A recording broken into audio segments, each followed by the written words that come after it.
Hi there, this is Darren O'Neill from Darren's Tech Tutorials. In this short video, I'm going to show you how to install the AWS command line tools on Windows.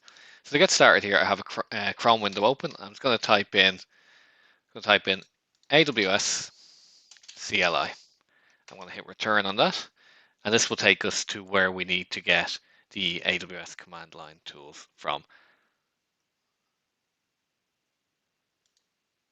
Okay, so I'm just going to click on the top link here for the AWS command line interface. So this page should load for us now momentarily.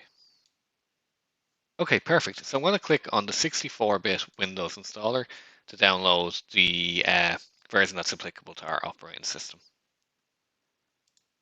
Okay, great. So we can see it's actually downloaded here. So I'm going to click, and I'm going to click to open to begin to run this so we can begin to install the actual piece of software that we need. Okay, so we can see it here. So I'm just going to click next on the screen. I'm going to accept the license agreement, and I'm going to click next. I'm just going to leave it as the default. I'm going to click next again, and I'm going to click install. So let me pause the video while this is installing here for us now. Okay, so this looks good. It's installed, so I'm now going to click finish. Okay, so next thing I want to do is I'm going to go back to my AWS management console, and I'm going to search for IAM.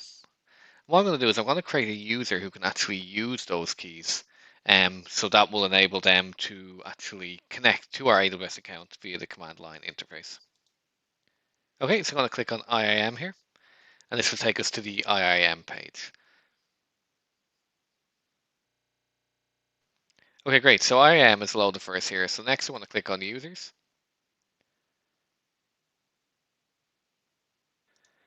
What I'm going to do is I'm actually going to add a user. So I'll show you how to add a user here so you have the process end to end. So what I'm going to do is I'm just going to call this user API user.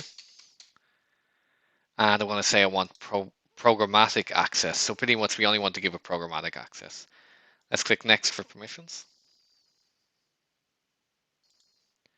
So I'm going to add it to this administrator group that I have. So let me click next for this, or click the checkbox for this, and I want to click next to say I want to add any tags. And I don't, so I'm going to click review. And then I'm going to click to create this user. Okay, so what I'm going to do is I'm going to download the CSV now. And this will have the user credentials that we need to configure our API access. Okay, so what will happen when you've downloaded that CSV, what you'll see in that CSV is you will see access key ID and a secret key ID. And what you need to do is you need to open a command prompt, and then you need to configure your AWS command line interface to use those secret keys and the access keys.